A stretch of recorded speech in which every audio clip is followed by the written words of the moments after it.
Dear students, इस lecture में आप सभी का स्वागत है। और आज इस लेक्चर में हम यूपी बोर्ड द्वारा जारी 10वीं कक्षा के गणित का सैम्पल पेपर जो है उसको हम सोल्व करेंगे। और इसमें बहुत ही इम्पोर्टेंट क्वेश्चन दिए गए हैं, इसलिए ये यूपी बोर्ड के अलावा जो अन्य बोर्ड के स्टूडेंट्स भी देख रहे हैं, जैसे सीबीएसई, हरियाणा वगैरह, उनके स्टूडेंट्स भी इसे ज़रूर देखें। अब देखिए कि इस क्वेश्चन पेपर में जो है टोटल 7 क्वेश्चंस हैं। और पहले क्वेश्चन में देखिए 6 पार्ट आपको दिए हुए हैं, और ये 6 के 6 पार्ट क्या है, एमसीक्यूज हैं, मल्टीपल चॉइस क्वेश्चन है। आपको 4 ऑप्शन दिए होंगे और एक जो करेक्ट आंसर है वो आपको चूज़ करना है, और हर एक पार्ट का जो है 1 अंक आपको मिलेगा। तो पहला क्वेश्चन जो है 6 मार्क्स का है। और दूसरे क्वेश्चन में जो है आपको 4 पार्ट दिए हुए हैं, और ये भी वेरी शॉर्ट आंसर है। इसमें भी हर एक पार्ट का जो है 1 अंक निर्धारित है। तो सेकंड क्वेश्चन जो है आपका 4 मार्क्स का है। और थर्ड और फोर्थ दोनों में ही 4-4 पार्ट हैं, और हर एक पार्ट 2-2 अंकों का है। तो ये जो है थर्ड एंड फोर्थ क्वेश्चन जो है 8-8 मार्क्स के हैं। और अगर पाँचवें और छठे की बात हम करें तो इन क्वेश्चन में भी जो है आगे 4-4 पार्ट हैं, और प्रत्येक पार्ट जो है वो 4 अंकों का है। तो पाँचवा क्वेश्चन जो है वो 16 मार्क्स का है। इसी तरह से सिक्स्थ क्वेश्चन भी जो है 16 मार्क्स का है। और सेवन्थ क्वेश्चन जो है उसमें 2 पार्ट आपको दिए हुए हैं, और हर एक पार्ट जो है वो 6 मार्क्स का है। तो सेवन्थ क्वेश्चन जो है कुल मिला के 12 मार्क्स का है। और अगर इन सभी का टोटल करें तो ये पूरा जो क्वेश्चन पेपर है उसमें आपको जो क्वेश्चन दिए हुए हैं उनके कुल जो है 70 मार्क्स हैं। अब फर्स्ट क्वेश्चन देखिए। इस क्वेश्चन में 6 पार्ट है, और 6 के 6 पार्ट क्या है, एमसीक्यूज है, बहुविकल्पीय प्रश्न है। आपको 4 ऑप्शन दिए होंगे, एक सही ऑप्शन जो आपको चूज़ करना है। तो यहाँ पर जो पहला क्वेश्चन है उसमें आपसे पूछा गया है कि निम्नलिखित में से कौन सा सह अभाज्य संख्याओं का युग्म है। तो सबसे पहले ये देखिए कि सह अभाज्य संख्याएँ कौन सी होती है। 2 संख्याएँ जिनका HCF क्या हो, जिनका HCF 1 हो, वो संख्याओं का जोड़ा जो है वो सह अभाज्य संख्याएँ कहलाती है। इसको अगर आसान भाषा में बताऊं तो ऐसी संख्याएँ जो सिर्फ संख्या 1 के पहाड़े पर ही कटे और किसी पहाड़े पर ना कटे, वो सह अभाज्य संख्याएँ होती है। अब यहाँ पर चेक कर लेते हैं कि 14 और 35 7 के पहाड़े में आता है। 7 दूनी 14, 7 5 35। अगर ये 1 के अलावा दूसरी संख्या 7 पे कट गए ना तो ये सह अभाज्य संख्या नहीं है। ये देखिए 31 की टेबल पे कट रहे हैं। इसी तरह से ये 2 के पहाड़े में आ रहे हैं, पीछे 2-2 है तो ठीक है। 16 दूनी 32 और 31 दूनी 62, ठीक है। 2 पे कट गए तो ये भी सह अभाज्य नहीं है, ये भी सह अभाज्य नहीं है। लेकिन 18 और 25 को देखिए, ये सिर्फ 1 के पहाड़े में ही दोनों संख्याएँ आती है, ठीक है। और कोई ऐसी संख्या का पहाड़ा नहीं है जिसमें ये दोनों संख्याएँ आ जाए, इसलिए ये जो 18 और 25 जो है ये सह अभाज्य संख्याओं का जोड़ा है, ठीक। दूसरे क्वेश्चन में आपको एक द्विघात समीकरण दिया है और इसके मूलों का गुणनफल पूछा है। अब देखिए कि अगर हमारे पास कोई भी द्विघात समीकरण ax² plus bx plus c is equal to 0 है, और अल्फ़ा और बीटा इसके मूल हैं, तो देखिए हमने 2 चीज़ें पढ़ी है कि मूलों का योग -b/a के बराबर होता है, और मूलों का जो गुणनफल है वो c/a के बराबर होता है, ठीक। तो यहाँ पर हमें मूलों का गुणनफल पूछा है, तो हम इस समीकरण में c/a देखेंगे किसके बराबर है। तो यहाँ पर देखिए 3x² - 4x, और c तो इसमें है ही नहीं, c की जगह हम 0 रख देते हैं बराबर 0, ठीक। तो c/a यानी 0/3 ये हो जाएगा मूलों का गुणनफल। 0/3 क्या हो जाएगा, 0 ही तो हो जाएगा। तो फर्स्ट ऑप्शन इसका करेक्ट होगा। अब अगले क्वेश्चन में आपको पूछा गया है कि समरूप त्रिभुजों की विशेषता क्या होती है। अब देखिए कि 2 त्रिभुज, जैसे मान लेते हैं एक त्रिभुज हम ये ले लेते हैं, दूसरी त्रिभुज ये ले लेते हैं, ठीक। तो ये समरूप कब होगी, जब इनके संगत कोण आपस में बराबर हो। ठीक है, ये कोण इसके बराबर और ये कोण इसके बराबर। देखिए ये इसका संगत है, ये बराबर होना चाहिए, ये इसके बराबर होना चाहिए और ये इसके बराबर होना चाहिए। ठीक है, तो संगत कोण बराबर होने चाहिए, भुजाएं समानुपातिक होने चाहिए। अगर ये इसकी डबल है तो बाकी सारे इसकी डबल होने चाहिए। तो अगर संगत भुजाएं समानुपातिक हो तो भी क्या होती है, तो त्रिभुजें समरूप होती है। इसका मतलब ये तो सही है, लेकिन आपको चारों ऑप्शन पढ़ने हैं, पहले आपने निशान नहीं लगा देना है। संगत कोण बराबर हो, ये बात भी सही है। ठीक है, तो ये तो एस एस एस समरूपता नियम हो गया, ये ए समरूपता नियम हो गया। ये दोनों ही समरूप त्रिभुजों पे लागू होते हैं। तो देखिए तीसरा ऑप्शन इसका सही होगा कि उपरोक्त दोनों।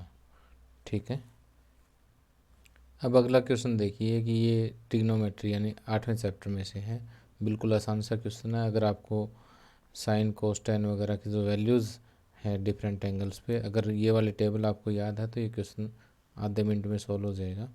जैसे कोस 60 डिग्री है, कोस 60 डिग्री की वैल्यू कितनी होती है, 1/2 होती है, into cos 30 degree, cos 30 degree होता है √3/2। ठीक, minus sine 60 degree, sine 60 degree होता है √3/2 और साइन 30 डिग्री, साइन 30 डिग्री 1/2। अब देखिए बिल्कुल एक जैसी वैल्यूज़ हैं, ये भी √3/4 है और ये भी √3/4। √3/4 में से √3/4 माइनस करोगे तो क्या आएगा, 0 ही तो आएगा। तो फर्स्ट ऑप्शन इसका सही हो जाएगा। अब आगे देखिए कि यहाँ पर नेक्स्ट पार्ट दिया हुआ कि निम्नलिखित में से कौन सी केंद्रीय प्रवृत्ति के माप नहीं है। ये तो हम जानते हैं कि माध्य, माध्यक और बहुलक, माध्य, माध्यक और बहुलक ये तीनों केंद्रीय प्रवृत्ति के माप हैं। ठीक है, लेकिन मानक विचलन जो है ये हमने केंद्रीय प्रवृत्ति का माप नहीं पढ़ रखा है, तो इसके जो है फोर्थ ऑप्शन इसका करेक्ट होगा।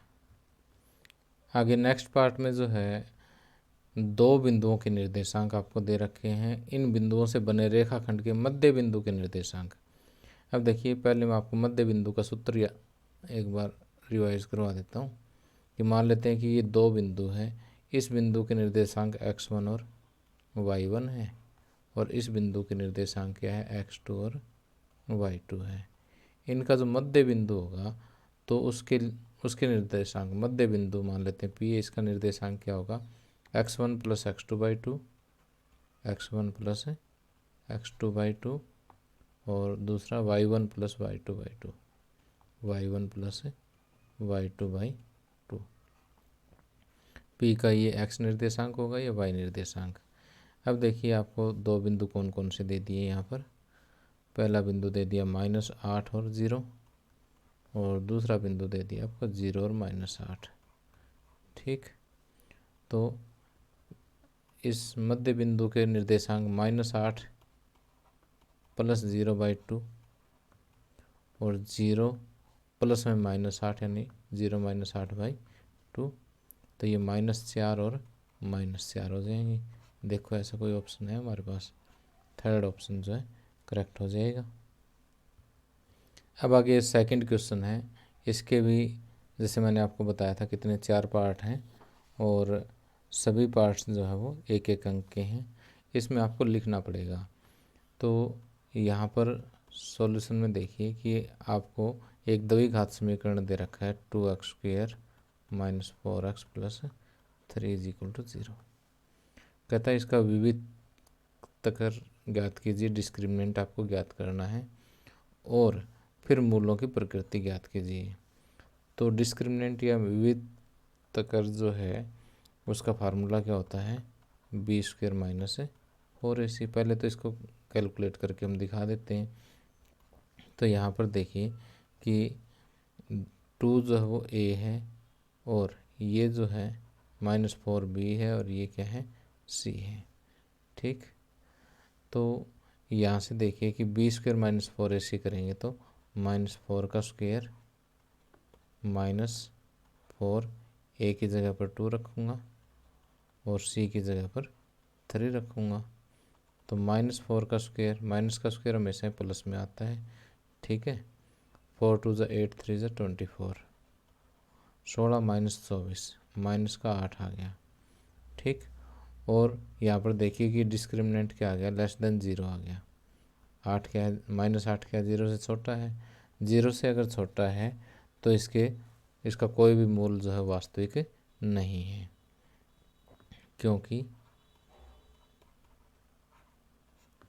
d इज लेस देन 0 है, इसलिए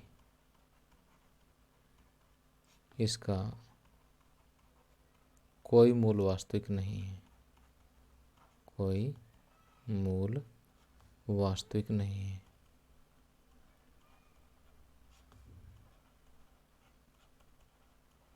ओके,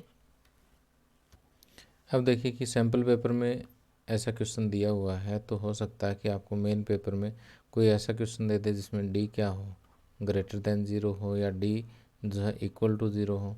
अगर ग्रेटर देन 0 है तो इसके दो मूल होंगे, दोनों वास्तविक होंगे और अलग अलग होंगे। तो हम ये कहेंगे अगर ऐसा कुछ आ जाता है तो दो अलग अलग वास्तविक मूल होंगे, दो अलग अलग वास्तविक मूल होंगे। ठीक, अब देखो हमारा ये क्वेश्चन तो यहीं ख़त्म हो गया। थोड़ा सा एक्स्ट्रा बता रहा हूँ कि अगर क्वेश्चन जो है कुछ अलग तरह से डिज़ाइन किया आ जाए तो, और अगर इक्वल टू 0 आ जाए तो दोनों मूल वास्तविक होंगे और समान होंगे। दोनों मूल वास्तविक व समान होंगे। ठीक है, इनको याद रखना आपने। अब अगला क्वेश्चन देखिए कि ट्रिग्नोमेट्री का क्वेश्चन है, 8.1 एक्सरसाइज का क्वेश्चन है ये, तो एनसीईआरटी बुक में। तो अगर ऐसा कोई भी क्वेश्चन आ जाता है जिसमें आपसे जो है एक ट्रिग्नोमेट्री रेशियो दे रखा हो, बाकी और पूछ रखे हों, तो आपको ये बेसिक बातें याद होनी चाहिए कि साइन ए किसके बराबर होता है, लंब बटे कर्ण, कोस ए आधार बटे कर्ण, और टेंजेंट ए लंब बटे आधार।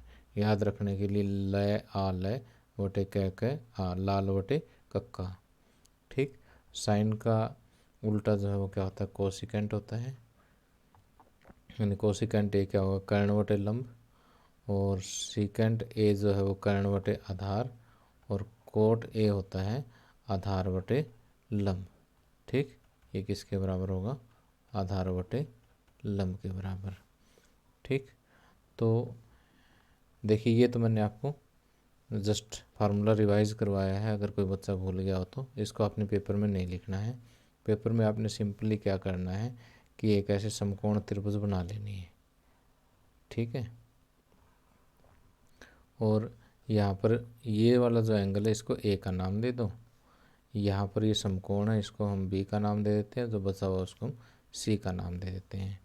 ठीक, तो यहाँ 15 कोट ए बराबर 8 है, तो कोट ए बराबर क्या आ जाएगा, 8 बटे 15 आ जाएगा। ठीक, और कोट ए क्या होता है, आधार बटे लंब, तो ये आधार और लंब कितना है, 15।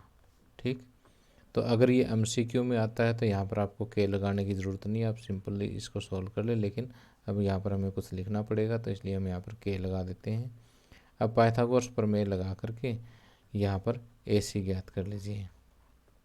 AC किसके बराबर होगा, AB का स्क्वायर प्लस BC का स्क्वायर और अंडर द रूट, यानी AB कितना है 8K का स्क्वायर प्लस में 15K का स्क्वायर। ठीक, अंडर द रूट 8 का स्क्वायर हो गया 64, 64 के स्क्वायर प्लस में 225 के स्क्वायर। ठीक, और 64 प्लस 225 जो है वो किसके बराबर होगा, 289 के स्क्वायर, और 289 जो है आपको पता है 17 का 289 का स्क्वायर रूट क्या होता है, 17 होता है, और के स्क्वायर का क्या हो जाएगा, के हो जाएगा। तो ये साइड जो है कितनी आ जाएगी, 17 की आ जाएगी। ठीक, अब तीनों साइड आने के बाद आपसे बेशक कोई भी टी रेशियो पूछ ले, कोई प्रॉब्लम नहीं है, साइन ए पूछा है हमारे से। साइन ए क्या होता है, लंब बटे कर्ण होता है। तो साइन ए, आपको लंब कर्ण कुछ नहीं लिखना, साइन ए लंब क्या है बी सी, और कर्ण क्या है ए सी। ठीक है, इन भुजाओं के नाम ही लिखने हैं आपने। बी सी कितना है 15 के, और ये कितना है 17 के। ठीक, के से के कैंसिल कर दो, 15/17 आ जाएगा।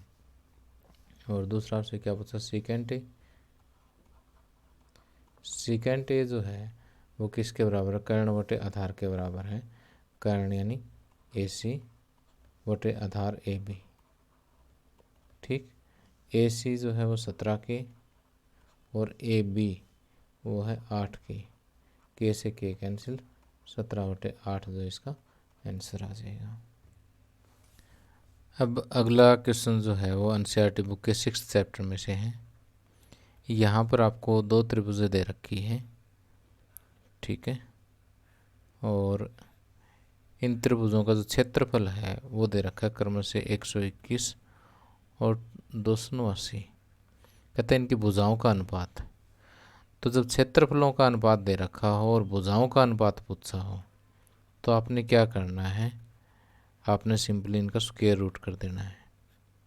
ठीक है, क्षेत्रफलों का अनुपात तो हो गया 121 अनुपात 289, और भुजाओं का अनुपात यहाँ पर लिखोगे भुजाओं का अनुपात बराबर, यहाँ पर लिख देना क्षेत्रफलों का अनुपात। ठीक, ये त्रिभुज बनाने की ज़रूरत नहीं है, आपको 121 अनुपात 289 लिखना, और यहाँ पर ये आ जाएगा। और 121 का वर्गमूल क्या होता है 11, और 289 का वर्गमूल क्या होता है 17। तो 11/17 जो इसका आंसर आ जाएगा। और देखिए कि क्वेश्चन इससे उल्टा भी पूछा जा सकता है कि अगर आपको भुजाओं का अनुपात दे करके क्षेत्रफलों का पूछे तो इनका वर्ग कर देना बस। ठीक है, और ये क्वेश्चन देखिए सांख्यिकी चैप्टर में से बहुत ही इंपॉर्टेंट क्वेश्चन है। कहता है यदि किसी बंटन का माध्य 16 है, माध्य कितना दे दिया आपको 16, बहुलक 13 है, तो इसकी माध्यिका ज्ञात कीजिए। तो यहाँ पर देखिए आपको माध्य कितना दे दिया, माध्य दे दिया 16, बहुलक है 13, और माध्यक आपसे पूछ लिया गया है। माध्यक या माध्यिका एक ही बात होती है। तो अब देखिए कि हमारे पास एक सूत्र है कि बहुलक बराबर 3 माध्यक माइनस 2 माध्य। अगर ये सूत्र याद है तो इसमें कोई टाइम नहीं लगेगा हमें। तो बहुलक कितना दे रखा है, बहुलक दे रखा आपको 13 बराबर 3 गुणा माध्यक आपको ज्ञात करना है। तो माध्यक की जगह माध्यक लिख दें, माइनस 2 माध्य, 2 गुणा में 16, तो 16 दूनी 32, 32 इधर 13 की तरफ जा करके प्लस हो जाएगा। तो 13 प्लस 32 बराबर 3 माध्यक, 3 गुणा माध्यक। ठीक, तो यहाँ पर देखिए कि 3 और 2 5, और 3 और 1 4, 45 हो गए, और ये 3 इधर आकर के भाग हो जाएगा बराबर माध्यक। ठीक, और 3 15, तो यहाँ पर माध्यक जो है वो कितना आ जाएगा, माध्यक आ जाएगा 15। ठीक, यही आंसर होगा। अब यहाँ पर ये एक बात देखिए कि ये जो सूत्र है ना, ये बच्चे बोलते बहुत जल्दी है। इसको याद करने के लिए जो है हम क्या करते हैं कि इसके लिए जो है अपनी तरफ से एक ट्रिक बनाते हैं कि एक तरफ तो बहुत, ठीक है, ये अकेला ही बहुत है एक तरफ तो, और दूसरी तरफ देखिए यहाँ पर 1 2 3 आधे अक्षर को छोड़ दीजिए। ठीक है, तो इसमें 3 पूरे अक्षर है तो 3 से गुणा, इसमें 2 पूरे अक्षर है। ठीक है, 2 पूरे वर्ण है तो 2 से गुणा। ठीक, 3 माध्यक माइनस 2 माध्य। तो इस तरह से थोड़ी सी ट्रिक लगा करके इसको आप अपनी मेमोरी में फीड कर सकते हैं। अब आगे तीसरा क्वेश्चन देखिए, इसमें भी 4 पार्ट है और हर एक पार्ट जो है वो 2 अंक का है। तो अब ये कहता है कि सिद्ध कीजिए कि वर्गमूल 3 एक अप्रमेय संख्या है। तो यहाँ पर वर्गमूल 3 भी आ सकता है, वर्गमूल 5, वर्गमूल 7, कुछ भी दे सकता है आपको। तो ऐसे क्वेश्चंस का हल करने के लिए हम विरोधाभास विधि अप्लाई करते हैं। विरोधाभास विधि में अगर इसको अप्रमेय सिद्ध करना है तो हम इसको प्रमेय मान के चलते हैं। इससे जो सिद्ध करना उससे उल्टा मान के चलते हैं कि माना यदि संभव हो तो, यदि संभव हो तो वर्गमूल 3 एक, यदि संभव हो तो वर्गमूल 3 एक परिमेय संख्या है, परिमेय संख्या है। ठीक, तो इसका मतलब क्या हुआ कि वर्गमूल 3 बराबर ए बटे बी, पी बाई क्यू के रूप में लिख सकते हैं, जहाँ ए और बी क्या है, दो सह अभाज्य पूर्णांक है। जहाँ ए और बी दोनों सह अभाज्य पूर्णांक है, सह अभाज्य पूर्णांक है। ओके, तो इसको मैं इक्वेशन 1 मान लेता हूँ। ठीक, इसके दोनों तरफ जो है आप वर्ग कर दो। दोनों तरफ वर्ग करेंगे तो 3 बराबर ए स्क्वेयर बटे बी स्क्वेयर, या फिर हम ये कहेंगे कि 3 बी स्क्वेयर बराबर ए स्क्वेयर। ठीक, तो अब देखिए ए स्क्वेयर बराबर 3 गुना समथिंग है, तो इसका मतलब ए स्क्वेयर 3 से विभाजित होता है, ए स्क्वेयर 3 से विभाजित होता है।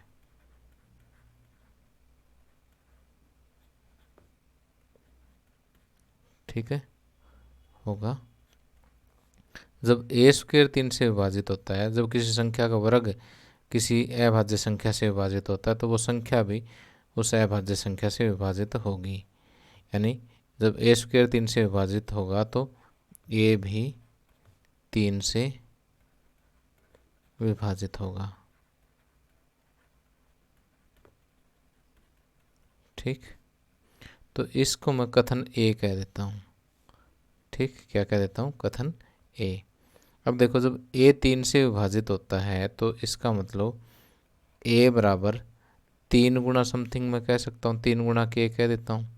ठीक, यहाँ पर के कोई भी पूर्णांक हो सकता है, क्योंकि ए 3 से विभाजित है तो 3 इसका एक गुणनखंड है। ठीक है, इसलिए ए को मैंने 3 कहा, इसको मैंने समीकरण 2 कह दिया। ठीक, और इसको 2 कह देता हूँ, इसको 3 कह देता हूँ। ठीक, अब समीकरण 2 व 3 से, समीकरण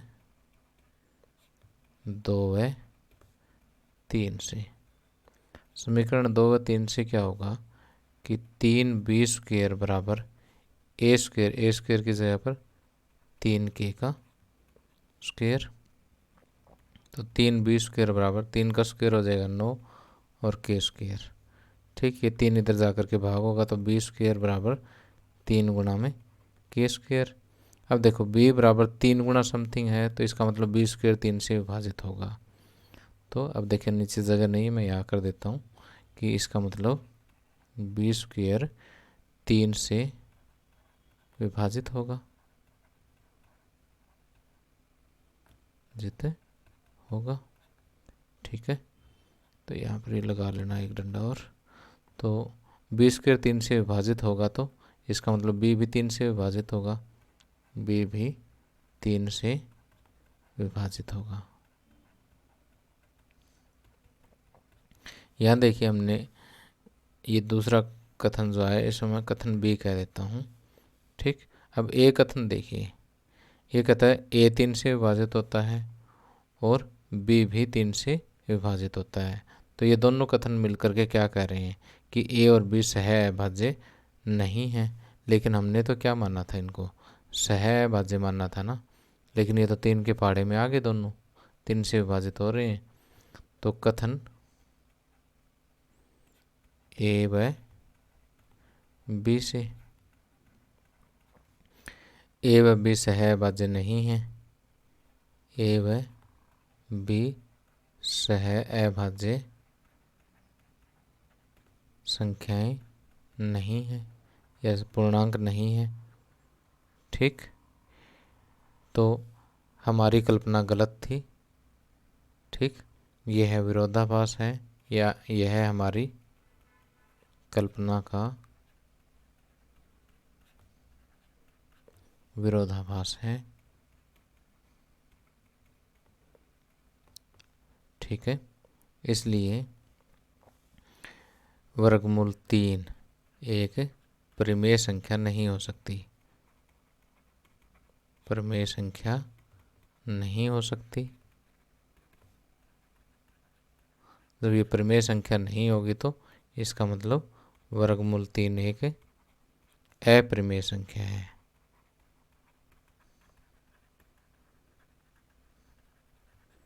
ठीक, तो ये मैंने आपको पूरा लिख के क्यों बताया है, क्योंकि आपके क्वेश्चन पेपर में इंस्ट्रक्शन है कि लिखना पूरा है तभी नंबर मिलेंगे। ठीक है, और यहाँ पर देखिए कि ये बहुत ही इम्पोर्टेंट एक्सरसाइज है, एक्सरसाइज 1.3 का क्वेश्चन है, और इसमें से हम उम्मीद करते हैं कि 100% चांस होता है। ठीक है, लगभग 100% चांस होता है कि एक क्वेश्चन इसमें से पूछा जाए। ठीक है, तो मैं भी पूरी उम्मीद करता हूँ कि इस टाइप का एक क्वेश्चन आपसे पेपर में ज़रूर पूछा जाएगा। अब नेक्स्ट पार्ट देखिए, यहाँ पर ये कहता है कि आपको ये दो चर वाले दो रैखिक समीकरण दे रखे हैं और यहाँ पर a के किस मान के लिए इस समीकरण निकाय के अपरिमित रूप से अनेक हल होंगे। ठीक, तो पहले तो ये दोनों समीकरण हम लिख लेते हैं। क्या है, ax plus 2y is equal to 2 और दूसरा है 8x प्लस ay बराबर कितना है 4। अब देखिए अपरिमित रूप से अनेक हल के लिए कंडीशन क्या है कि a1/a2 बराबर है b1/b2 बराबर है c1/c2, ये कंडीशन होनी चाहिए। तो यहाँ पर देखिए कि a/8 बराबर 2/a बराबर 2/4, ये वाली कंडीशन सेटिस्फाई होनी चाहिए। तो अगर इन पहले दो को हम देखें तो यहाँ से a² बराबर 16, तो a बराबर प्लस माइनस 4, और या फिर इसको हम फर्स्ट इन लास्ट दो से हम सोल्व कर लें। तो आर पार गुणा करेंगे तो 2a बराबर 4 दूनी 8 और a बराबर कितना आ जाएगा 4। तो a इज इक्वल टू 4 जो है इसका क्या हो जाएगा, आंसर हो जाएगा। तो हम इस पार्ट को यहाँ से मिटा देते हैं क्योंकि हमारा जो आंसर है वो तो अंतिम दो पार्ट से ही आ ही जाता है। ठीक है, और यहाँ पर आपने एक लाइन और लिखनी है कि अपरिमित रूप से अनेक हल के लिए, अपरिमित रूप से अनेक हल के लिए, हल के लिए। ठीक, ये वाली कंडीशन लागू होती, बस आगे अंतिम दो भागों से ठीक ये वाला कर देना। अब नेक्स्ट पार्ट को समझिए कि यहाँ पर आपको एक त्रिभुज दे रखी PQR और यहाँ पर ST एक इसमें बीच में रेखाखंड है और यहाँ से PST एक और त्रिभुज जो है इससे बन जाती है। तो एक तो ये दे रखा कि PS/SQ is equal to PT/TR। ठीक, एक कंडीशन तो ये दे रखी है। दूसरा ये वाला एंगल इस एंगल के बराबर दे रखा है। ठीक, तो हमें सिद्ध करना है कि PQR क्या है, एक समद्विबाहु त्रिभुज है। तो ऐसे क्वेश्चन में जो है सबसे पहले तो आपको जो दिया है वो लिखना है। ठीक है, क्या दिया है, एक तो ये चीज़ दी हुई है, इसको यहाँ लिख देना। दूसरा ये एंगल इक्वल दे रखा है, इसको भी यहाँ पर लिख देना। ठीक, अब इसका हम प्रमाण करेंगे, प्रूफ करेंगे। तो प्रूफ में हम ये लिखें क्योंकि P S by S Q बराबर है P T by T R. क्योंकि ये चीज़ बराबर है तो आधारभूत समानुपातिक प्रमेय के अनुसार एस टी जो है वो क्यू आर के समांतर होगा। एस टी जो है समांतर है क्यू आर के। ठीक, अगर समांतर है तो ये वाला जो कोण है इस कोण के बराबर होगा। ठीक, तो कोण पी एस टी,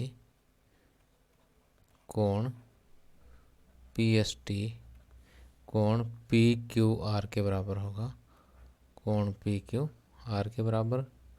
लेकिन कोण पी एस टी, कोण पी एस टी किसके बराबर है? पी आर क्यू के बराबर, पी आर क्यू के बराबर।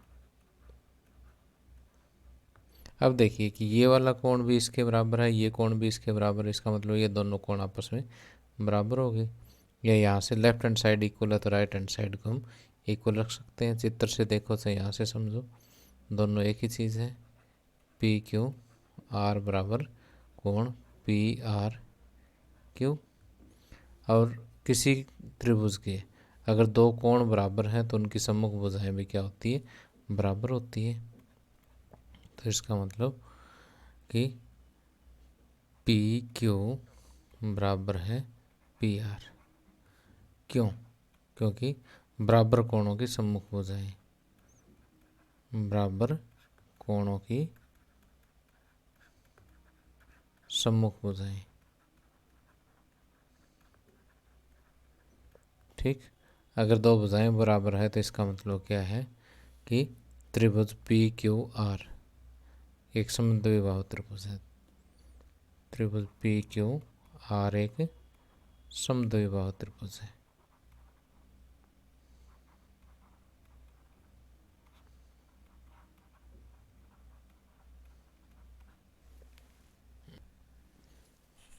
अब यहाँ पर देखिए कि नेक्स्ट क्वेश्चन हमारे पास कि एक 40 सेंटीमीटर ऊंचे शंकु के छिन्नक के वृत्ताकार सिरों की त्रिज्याएं 38 सेंटीमीटर और 8 सेंटीमीटर है। शंकु के छिन्नक की तिरछी ऊंचाई ज्ञात कीजिए। तो पहले हम यहाँ पर चित्र बना लेते हैं, उससे क्वेश्चन को समझना आसान हो जाएगा। कि यहाँ पर मैं शंकु का एक छिन्नक ड्रा कर लेता हूँ और ये मान लेते हैं मैंने छोटा सिरा बना दिया और यहाँ पर ये बड़ा सिरा हम ड्रा कर देते हैं। ठीक, और ये बन गया शंकु का छिन्नक। अब हमें ये दे रखा है कि इसकी ऊंचाई जो है वो कितनी है? 40 सेंटीमीटर यहाँ से लेकर के यहाँ तक। ये जो सीधी ऊंचाई है कितनी है? 40 सेंटीमीटर है। और इसकी सिरों की त्रिज्याएं 38 और 8 सेंटीमीटर है। तो ये तो है 8 सेंटीमीटर और ये जो इधर से है ये है 38 सेंटीमीटर। तो अगर मैं देखिए यहाँ पर थोड़ा सा यहाँ से अगर मैं ऊंचाई के पैरेलल एक लाइन और लगा देता हूँ ना, तो इतना इतना तो 8 है, तो यहाँ तक कितना बच गया? 30 सेंटीमीटर बच गया ना। ठीक, और जब ये 40 सेंटीमीटर है तो ये वाली जो साइड है ये भी कितनी होगी? 40 सेंटीमीटर होगी। तो यहाँ से देखिए एक राइट एंगल ट्राइंगल आपके पास बन गई है, एक समकोण त्रिभुज आपके पास बन गई है। ठीक है, ये वाली यहाँ से। ठीक, ये समकोण त्रिभुज बन गई। इसका लंब आपके पास है, आधार आपके पास है, कर्ण आपने फाइंड आउट करना है इसका। इसको मैं नाम दे देता हूँ ए बी सी। तो यहाँ से ए सी आपको फाइंड आउट करना है। ए सी बराबर ए बी स्क्वेयर प्लस में B C square under the root. ठीक, अब ए बी कितना है? 40, तो 40 का स्क्वेयर हो जाएगा, प्लस में बी सी कितना है? 30, तो 30 का स्क्वेयर अंडर द रूट। 40 का स्क्वेयर हो गया 1600 और 30 का स्क्वेयर हो गया 900। ठीक। टोटल करेंगे 2500 और 2500 का स्क्वायर जो है वो कितना आ जाएगा, 25 का 5 और 2 ज़ीरो का 1 ज़ीरो, यानी 50 सेंटीमीटर जो है इसकी ये वाली साइड आ जाएगी। इसलिए त्रियक ऊंचाई जो है वो कितनी हो जाएगी, 50 सेंटीमीटर हो जाएगी। अब आगे फोर्थ क्वेश्चन देखिए। फोर्थ क्वेश्चन का फर्स्ट पार्ट, इसमें कहता है कि यूक्लिड विभाजन प्रमेयिका का प्रयोग करके 272 और 1032 का HCF ज्ञात करना है आपने। तो यहाँ पर देखिए कि हमें पता है कि 272 इज लेस देन 1032, 272 1032 से छोटा है। तो यहाँ पर मैं 1032 को जो है 272 से डिवाइड कर देता हूँ, 272 से डिवाइड कर देता हूँ। 272 ये 3 पे जाएगा, ठीक है, 3 दूनी 6 और 3 7 21 और 3 दूनी 6 और 1 7, ठीक।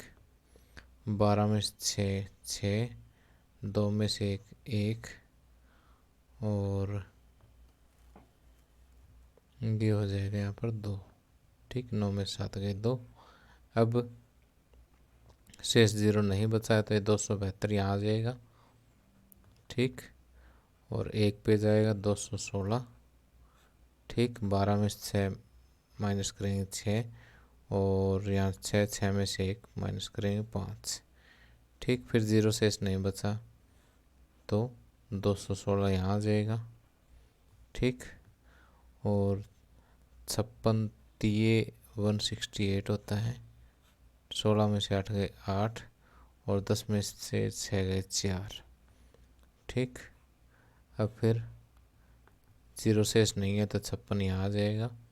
48 1 कम 48, 16 में से 8 गए 8, फिर शेष 0 नहीं है तो 48 यहाँ, 8 6 48, ठीक। और ये 0 बचेगा, ठीक। अब क्योंकि शेष 0 आ गया तो 8 क्या होगा इसका HCF होगा, HCF ऑफ 272 एंड 1032 बराबर 8। तो अब देखिए इसके अलावा आपको यहाँ लिखना होगा कि यूक्लिड विभाजन प्रमेयिका से विभाजन एल्गोरिथम से, यूक्लिड विभाजन एल्गोरिथम में क्या है कि 1032 बराबर 272 गुणा 3 प्लस में रिमाइंडर कितना है 216 और यहाँ पर r is not equal to 0, reminder 0 नहीं है तो फिर 272 आगे ले लिया हमने। 272 बराबर 216 गुणा 1 प्लस में शेष कितना है 56 और फिर कॉमा लगा के r is not equal to 0। Again 216 यहाँ आ जाएगा।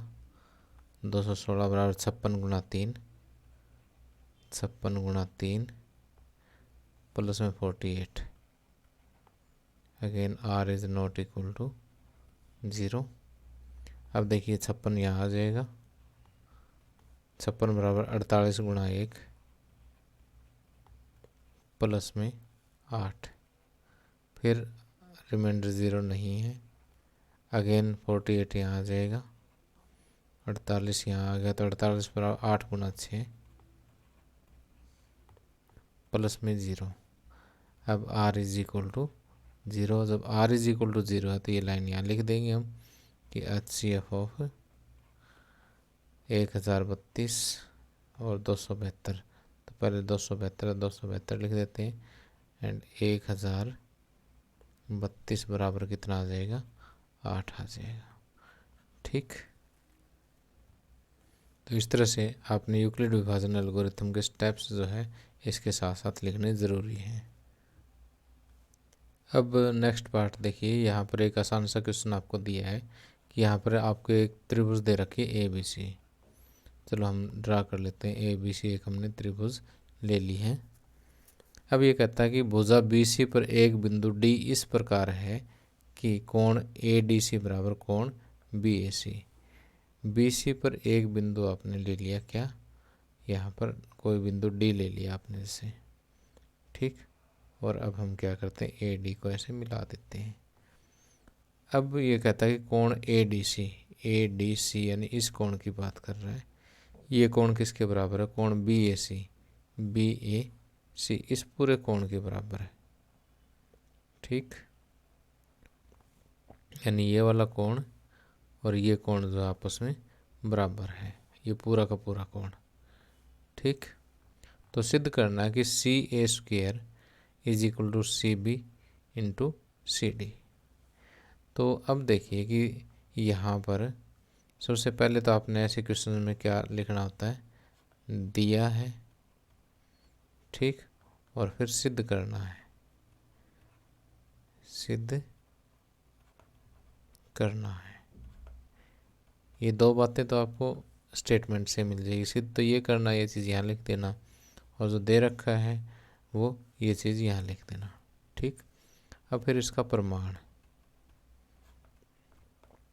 तो प्रमाण में देखिए कि त्रिभुज ए बी सी तथा त्रिभुज डी ए सी में, त्रिभुज डी ए सी में, इन दोनों त्रिभुजों में देखिए कि कोण, ये वाला कोण इस कोण के बराबर है, कोण ए डी सी बराबर है कोण बी ए सी के। क्यों, क्योंकि ये आपको दिया है, ठीक। अब कोण सी देखिए इस बड़ी त्रिभुज के अंदर भी है और इस छोटी त्रिभुज के अंदर भी है, तो कोण सी बराबर कोण सी, ठीक। अब देखिए एक ये छोटी त्रिभुज और एक ये बड़ी त्रिभुज, इनके दो कोण आपस में बराबर है, ये वाला कोण इसके बराबर है, ये कॉमन है। तो तीसरा कोण यानी ये वाला कोण और ये कोण, ये तो ऑटोमेटिक आपस में बराबर हो जाएंगे, ठीक। तो यहाँ पर हम ये लिखेंगे कि ए समरूपता नियम से, समरूपता नियम से क्या होगा कि त्रिभुज ए बी सी समरूप है किसके, अब देखिए कोण ए किसके बराबर है, कोण डी के बराबर है। तो यहाँ पर समरूप किसके, डी, और फिर हम गए कहाँ पर, ए की जगह पर कोण डी है, ए के बराबर कोण डी है, और फिर ए बी सी, लास्ट में हमारा सी आता है, और बी की जगह पर डी ए आ जाएगा, यहाँ पर डी ए सी, ठीक। तो ये दोनों त्रिभुज क्या हो जाएंगी, समरूप हो जाएंगी। और समरूप त्रिभुजों की संगत भुजाएं क्या होती है, समानुपाती होती है। तो यहाँ पर लेफ्ट हैंड साइड में आपको चाहिए सी ए, तो सी ए की जो संगत होगी वो सी डी होगी, ठीक। सी ए बाई सी डी बराबर राइट हैंड साइड में आपको चाहिए सी बी की संगत होगी सी ए, ठीक। कि ये समरूप त्रिभुजों की संगत भुजाएं समानुपाती होती है, ठीक। तो संगत भुजाओं का यहाँ से आपको पता लग जाएगा आसानी से, चित्र में ज़्यादा टाइम खराब करने की ज़रूरत नहीं है। अब आर पार गुणा करोगे ना, तो सी ए स्क्वेयर बराबर C B into C D, ठीक। तो हेंस प्रूव्ड, ये प्रूव हो गया।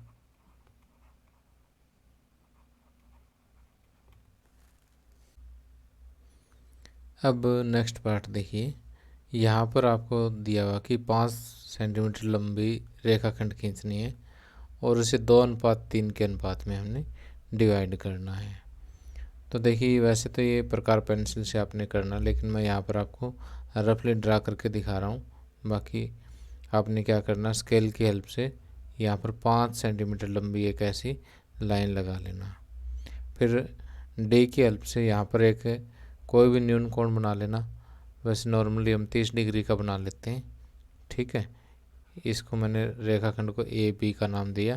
तो सिरे ए पर आपने क्या किया, 30 डिग्री का कोण बनाया, और अगर यहाँ 30 डिग्री का बनाया तो दूसरे सिरे पर भी आपने 30 डिग्री का कोण ही बनाना है। ठीक। फिर आपने क्या करना है कि एक प्रकार लेनी है, प्रकार को अपनी मर्जी से कितना ही खोल लो आप। ठीक। खोलने के बाद आपने एक कट लगाना है, दूसरा कट लगाना है। ठीक। इनको हम नाम देंगे A1 A2। अब उतना ही खुला प्रकार रख करके यहाँ पर आपने 3 लगाने हैं, 1 2 और 3। इनको नाम आपने देना B1 B2 एंड B3। ठीक। बाद में क्या करना, आपने A2 को B3 से मिला देना है। ठीक। स्केल की हेल्प से यहाँ पर आपस में मिला देना है। ठीक। और ये मान लेते हैं कि बिंदु क्या है, P है। तो AP अनुपात PB जो है ये 2:3 होगा। अब ये कहता है कि दोनों भागों की माप लिखिए। अब स्केल से इन दोनों भागों की अगर आप माप देखोगे ना, तो ये 2 सेंटीमीटर मिलेगा आपको, और ये 3 सेंटीमीटर मिलेगा। तो हम लिखेंगे कि AP बराबर 2 सेंटीमीटर और PB बराबर 3 सेंटीमीटर, क्योंकि टोटल 5 है ना। 5 सेंटीमीटर को 2:3 में वैसे भी डिवाइड करोगे तो 2 और 3 ही आएगा। ठीक है। और इसकी चाहो अगर आपके पास समय हो तो रचना के चरण भी लिख देना। ठीक। कि हमने ए बी 5 सेंटीमीटर ली और ए और बी पर बराबर 2 न्यून कोण बनाए, यानी 30-30 डिग्री के कोण बनाए। ठीक। और किरण, इसको आप नाम दे दीजिए ए एक्स और इसको नाम ए वाई। किरण ए एक्स पर 2 तथा ए वाई पर हमने बिंदु A1 A2 तथा B1 B2 B3 इस तरह से लिए कि A1 बराबर A1 A2 बराबर B B1 बराबर B1 B2 बराबर B2 B3 हो। ठीक। फिर A2 को B3 से मिलाया, जो कि AB को बिंदु P पर प्रतिच्छेद करता है। AP अनुपात PB जो है वो 2:3 होगा। अब नेक्स्ट क्वेश्चन जो है ट्रिग्नोमेट्री का क्वेश्चन है। ये भी एक्सरसाइज 8.1 का क्वेश्चन है, लेकिन इसको मैं फार्मूले लगा करके सॉल्व करूँगा। इसको जो हम एक्सरसाइज 8.4 में जो क्वेश्चन सॉल्व करते हैं ना, उस तरीके से आपको सॉल्व करके दिखाता हूँ। तो यहाँ पर आपको दिया हुआ कि कोट थीटा बराबर 7/8 है। तो इस एक्सप्रेशन का मान आपको ज्ञात करना है। तो ये एक्सप्रेशन पहले मैं यहाँ पर लिख लेता हूँ कि 1 प्लस साइन थीटा गुणा में 1 माइनस साइन थीटा बटे में 1 प्लस कोस थीटा गुणा में 1 माइनस कोस थीटा। अब देखिए ये a plus B into A minus b, a square minus b square, 1 का स्क्वेयर तो 1 ही होता है, माइनस साइन थीटा का स्क्वेयर यानी साइन स्क्वेयर थीटा।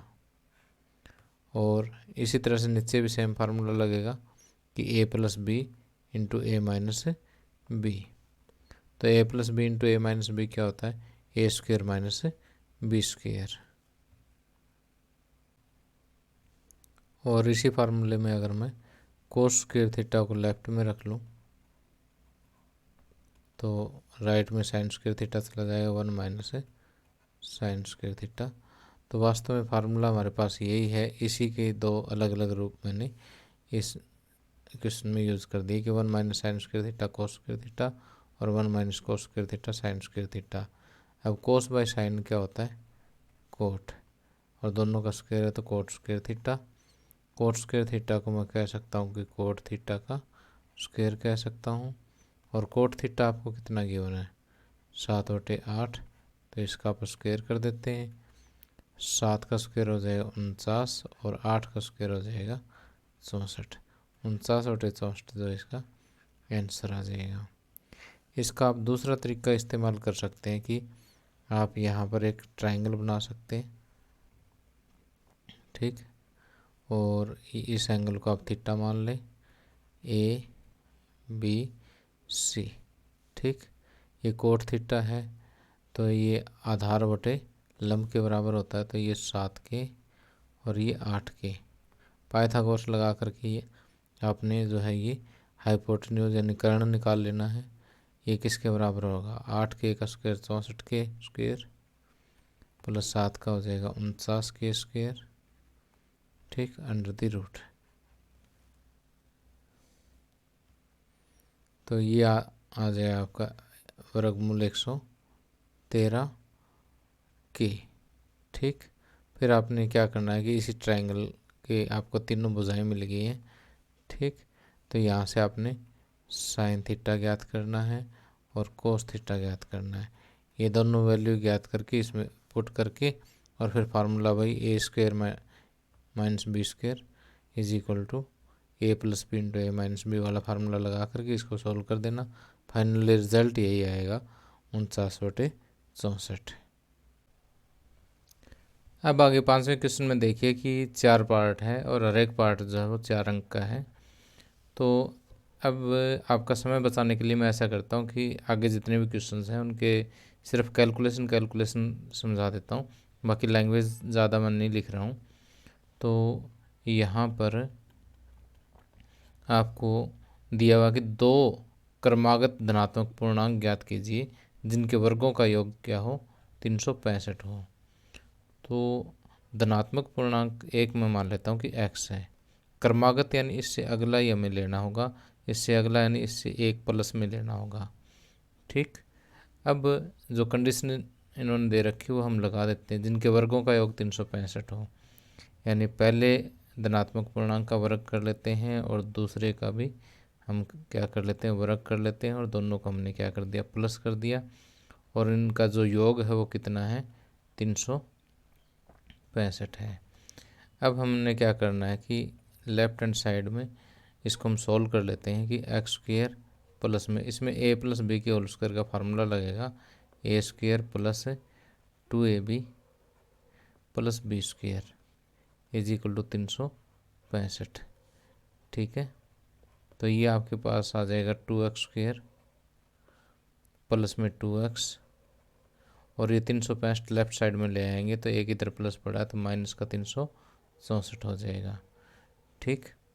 और बराबर में क्या होगा, 0। अब देखिए कि 2 हर एक टर्म में आता है तो 2 को कॉमन लेकर के राइट साइड में ले जाएंगे, 0 से डिवाइड होकर के 0 आ जाएगा। तो ये एक्स स्क्वायर प्लस में x माइनस 364 का आधा हो जाएगा, यहाँ पर ये 182 हो जाएगा, ठीक है। अब यहाँ पर ये आपके पास क्या आ गई, एक क्वाड्रेटिक इक्वेशन आ गई है, ठीक। अब देखिए कि हमें 182 के ऐसे में 2 संख्या चाहिए जिनकी गुणा करें तो माइनस का 182 आए और जिनका जोड़ करें तो प्लस का 1 आए। तो ऐसी संख्या ढूंढने के लिए मैं क्या करता हूँ कि 182 के इस तरह से गुणनखंड बना लेता हूँ, 2 निम्न 18, 2 एकम 2 और 7 13, ठीक है। तो यहाँ से देखिए कि 2 7 14 और 13, तो प्लस का 14 और माइनस का 13, इन दोनों की गुणा करोगे तो माइनस 182 और जोड़ करोगे तो प्लस का 1, ठीक है। तो अगर मान लिया ऐसे आपको गुणनखंड विधि से कोई द्विघात समीकरण सोल्व करना है और आपको गुणनखंड नहीं मिल रहे तो ऐसे इसके गुणनखंड बना ले और फिर इनका कॉम्बिनेशन बना के देखो, कहीं ना कहीं बात बन जाएगी इसमें। तो एक्स स्क्वायर प्लस में 14x माइनस 13x माइनस 182 बराबर 0। तो यहाँ से x कॉमन आ जाएगा, x प्लस 14, और यहाँ से माइनस 13 कॉमन आ जाएगा, अंदर भी x प्लस 14 बचेगा, ठीक है। और फिर x प्लस 14 फिर से कॉमन आ जाएगा और अंदर बचेगा x माइनस 13 बराबर 0। तो अब देखिए 2 फैक्टर की मल्टीप्लाई 0 है, इसका मतलब या तो ये फैक्टर 0 है या फिर ये फैक्टर 0 है।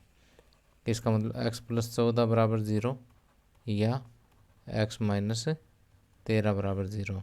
तो यहाँ से x की 2 वैल्यूज आ जाती है, x बराबर -14 या x बराबर प्लस का 13। लेकिन पूर्णांक कैसा है, धनात्मक पूर्णांक है, तो x बराबर 13 लेते हैं। तो प्रथम धनात्मक पूर्णांक कितना आ जाएगा, 13 आ जाएगा। और दूसरा धनात्मक पूर्णांक जो है 13 + 1 यानी 14 आ जाएगा। तो 13 और 14 जो है इस क्वेश्चन का आंसर आ जाएगा। अब नेक्स्ट क्वेश्चन देखिए, निर्देशांक ज्यामिति का क्वेश्चन है। यहाँ पर ये कहता है कि बिंदु -4 6 इन दोनों बिंदुओं को जोड़ने वाले रेखाखंड को किस अनुपात में विभाजित करता है। अगर आपको अनुपात पूछा हो तो ये जो क्वेश्चन है इसको ध्यान से समझे, बहुत ही आसान तरीके से समझाऊंगा मैं आपको कि यहाँ पर जो है आपको दो बिंदु दे रखे हैं ए और बी। ए के निर्देशांक है -6 और 10 और बी के निर्देशांक है 3 और -8। ठीक, और यहाँ पर बिंदु है -4 और 6। तो ये कहता है किस अनुपात में ये बिंदु डिवाइड करता है। तो हम ये मान के चलते हैं कि k अनुपात 1 में ये बिंदु डिवाइड करता है। आपको m अनुपात n नहीं लेना है, आपको k अनुपात 1 लेना है। इसे समझा काफ़ी आसान हो जाएगा। अब देखिए इस पर विभाजन सूत्र लगा दीजिए। ठीक, विभाजन सूत्र लगाएंगे तो इसका जो x निर्देशांक है -4 जो है वो किसके बराबर आ जाएगा, k की इधर वाले x के साथ गुणा यानी 3 के, और 1 की इधर इसके साथ गुणा यानी -6 वटे में k+1। ठीक, k+1 की -4 के साथ गुणा -4 × k+1 3k - 6। तो ये -4 के -4 बराबर 3k - 6।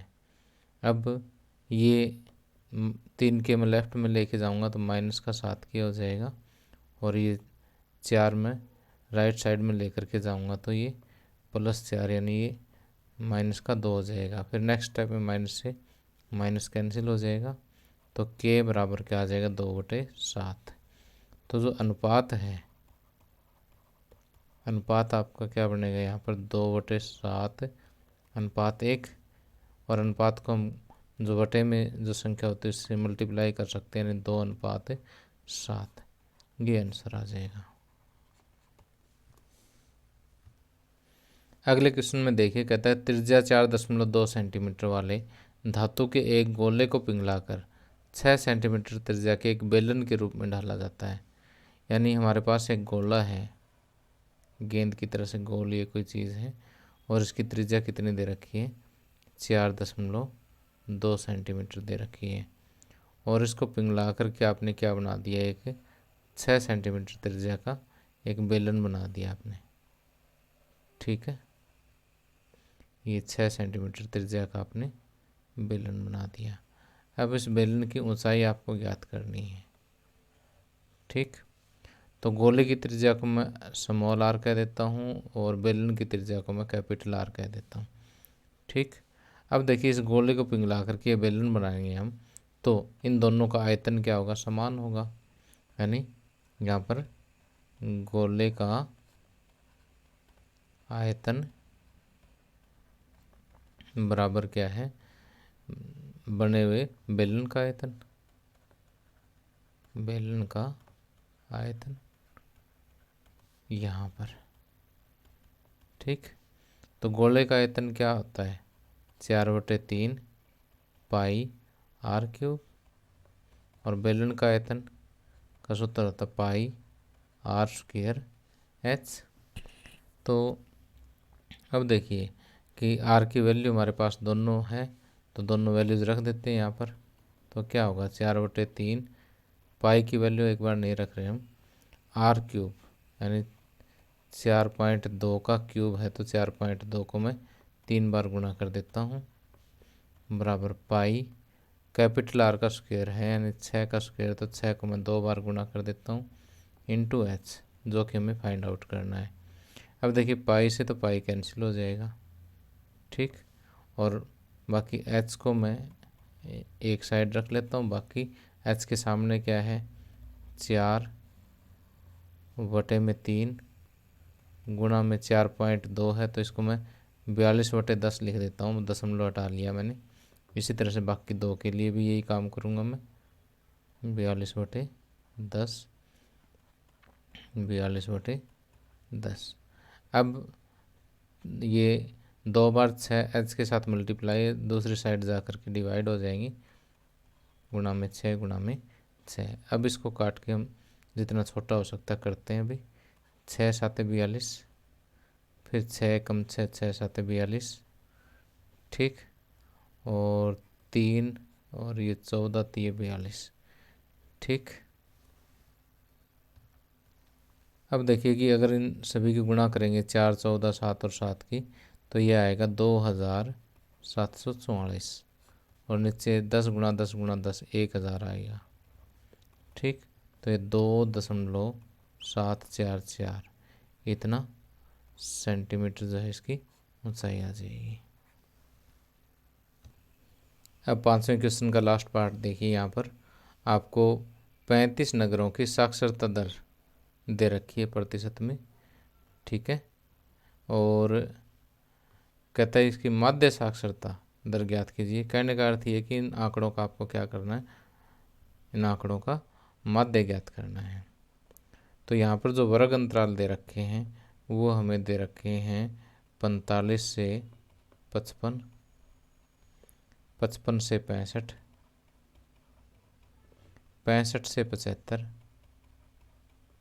75 से 85 और 85 से 95।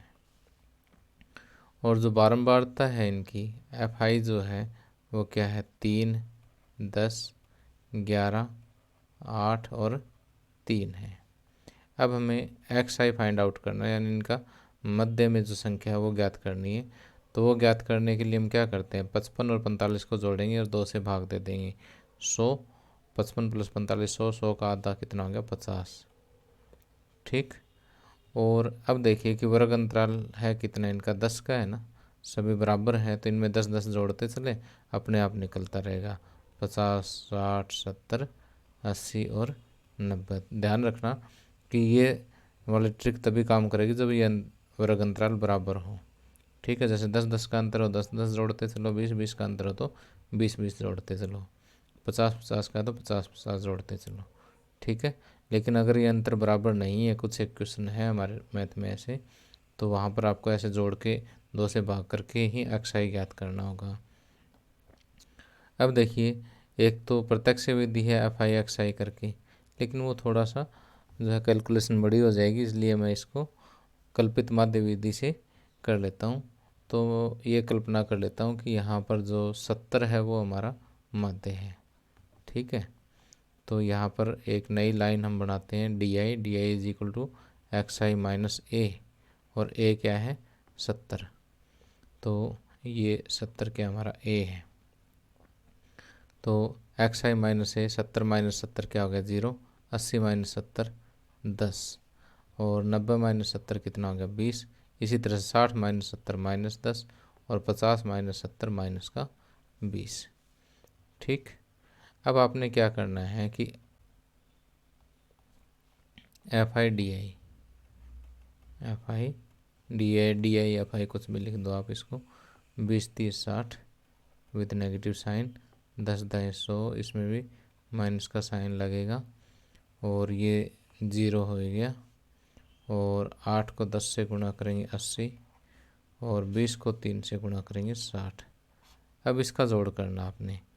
जोड़ करने के लिए देखिए कि यहाँ पर ये 60 प्लस का, ये 60 माइनस का, ये तो कैंसिल हो जाएगा। माइनस का 100 और प्लस का 80 है तो माइनस का 20 बचेगा, ठीक।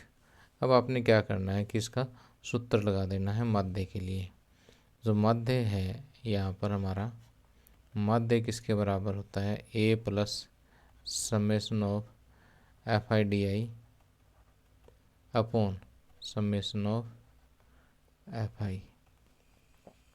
तो A हमने कितना माना है, 70, तो 70 plus summation of FI DI, यानी FI DI वाले लाइन का जोड़, समेशन ऑफ FI DI बराबर ये हो गया, माइनस का 20 वटे समेशन ऑफ FI। यहाँ पर आपको दे रखा कि 35 नगर है, तो FI का जोड़ जो है 35 ही होगा।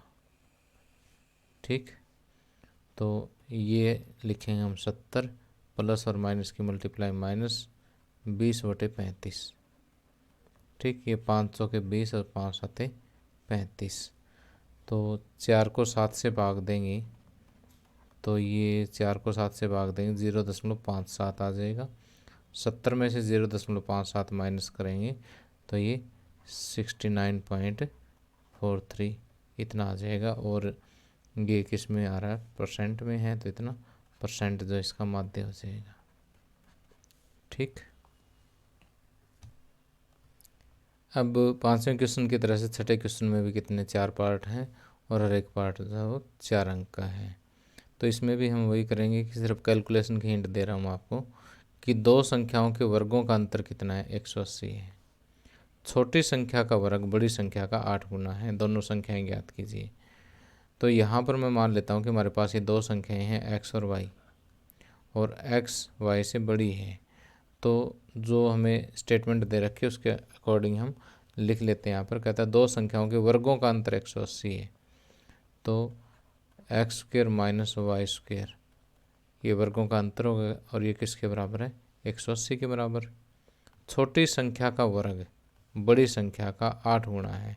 छोटी संख्या ये वाली है, छोटी संख्या का वर्ग बड़ी संख्या का 8 गुना है। बड़ी संख्या x और इसका 8 गुना 8x है। ठीक, तो इसको मैं समीकरण 1 कह देता हूँ, इसको समीकरण 2 कह देता हूँ। अब y² की वैल्यू यहाँ से उठा के 1 में पुट कर दो। समीकरण 1 व 2 से क्या आ जाएगा, x² और y² की जगह 8x, माइनस में 8x और बराबर 180। इसको मैं लेफ्ट में ले आता हूँ, बराबर 0।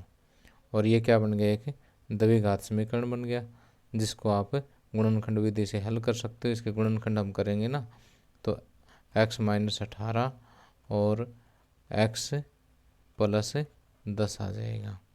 ठीक है, बराबर 0। तो इसके मध्य पद को विभक्त करोगे ना, -18x प्लस 10x करके करोगे, आगे ये आएगा। अब देखिए इन दो गुणनखंडों की गुणा 0 है, इसका मतलब x माइनस 18 बराबर 0 या x प्लस 10 बराबर 0। ठीक, तो इसका मतलब x बराबर 18 या x बराबर माइनस का 10। अब देखिए कि x बराबर 18 अगर मैं यहाँ पुट करता हूँ, यदि x बराबर 18 हो तो समीकरण 2 से क्या आएगी बात निकल के, y² बराबर 8 गुणा 18, y² बराबर 18 8 144 और y बराबर 144 का वर्गमूल कितना हो जाएगा, 12 हो जाएगा। ठीक, और यदि दूसरी कंडीशन हम लेते हैं कि x बराबर -10 हो तो y² बराबर 8 गुणा में -10 माइनस का 80। अब देखो यहाँ पर y वास्तविक नहीं है, क्योंकि किसी वास्तविक संख्या का वर्ग ऋणात्मक नहीं हो सकता। यहाँ y वास्तविक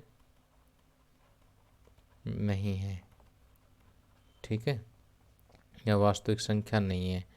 ठीक है, इसलिए x बराबर -10 को छोड़ देते हैं, छोड़ देते हैं। ठीक, इसलिए प्राप्त दो संख्याएं कौन सी होगी, x बराबर 18 और x बराबर y बराबर 12। ठीक, अगर आपको आंसर चेक करना हो तो 18 का स्क्वायर प्लस 12 का स्क्वायर, ठीक है, इनका अंतर निकाल के देखना। ये जो है 180 आएगा। दूसरी कंडीशन में रखोगे तो y² यानी 12 का स्क्वायर 144 और 18 8 भी 144, दोनों कंडीशन में रख के आप अपना आंसर चेक भी कर सकते हो। अब अगला तो बिल्कुल आसान क्वेश्चन आपको दिया हुआ है। इस आकृति में कहता है छायांकित भाग का क्षेत्रफल ज्ञात कीजिए। यहाँ एक ये वर्ग आपको दिखाई दे रहा है और इसमें जो इस तरह से 4 वृत्त है एक दूसरे के साथ टच करते हुए। तो यहाँ पर फिगर में थोड़ा टच नहीं दिखाई दे रहा, वास्तव में टच करते हुए होते हैं। तो कहता है 14 सेंटीमीटर इसकी एक भुजा है। ठीक है, 14 सेंटीमीटर है तो यहाँ से लेकर के यहाँ तक 14 है। तो एक वृत्त का व्यास कितना हो गया, 7। व्यास 7 सेंटीमीटर हो गया तो त्रिज्या कितनी होगी, 7/2 होगी। तो अब देखिए छायांकित भाग का क्षेत्रफल कैसे निकाल लेंगे। पूरे वर्ग का क्षेत्रफल माइनस चारों वर्ग वृत्तों का क्षेत्रफल। यहाँ पर छायांकित भाग का क्षेत्रफल बराबर वर्ग का क्षेत्रफल, वर्ग ABCD का क्षेत्रफल माइनस चारों वृत्तों का क्षेत्रफल, चारों वृत्तों का क्षेत्रफल। तो वर्ग का क्षेत्रफल क्या होता है, भुजा गुणा भुजा। या सूत्र लिखने के बाद आपको क्या करना है, 14 गुणा 14। और एक वृत्त का क्षेत्रफल क्या होता है, pi R square, pi R square. ठीक है, और चार वृत्तों का कितना हो जाएगा, गुणा में 4 हो जाएगा। तो 2 दूनी 4 और 2 से 2 कट गया। 14 का वर्ग कितना होता है, 196। और पाई की वैल्यू रख देना अगले स्टेप में 22/7। ठीक है, यहाँ से मैं कट करके ये लिख देता हूँ 22/7। 7 से फिर 7 कट जाए, 22×7 154। ठीक है, मैं समय बचाने के लिए एक ही स्टेप में मैंने कैलकुलेशन कर दी। यहाँ पर आपको अलग अलग स्टेप में करनी है। और ये आ जाएगा 42 सेंटीमीटर। ठीक है, सॉरी 42 वर्ग सेंटीमीटर आ जाएगा ये। ठीक है, नेक्स्ट जो क्वेश्चन है ये रचनाएं चैप्टर में से है। और ये कहता है कि 4 सेंटीमीटर त्रिज्या के एक वृत्त पर 6 सेंटीमीटर त्रिज्या के एक संकेंद्रीय वृत्त के किसी बिंदु से एक स्पर्श रेखा की रचना कीजिए और उसकी लंबाई माप कर लिखिए।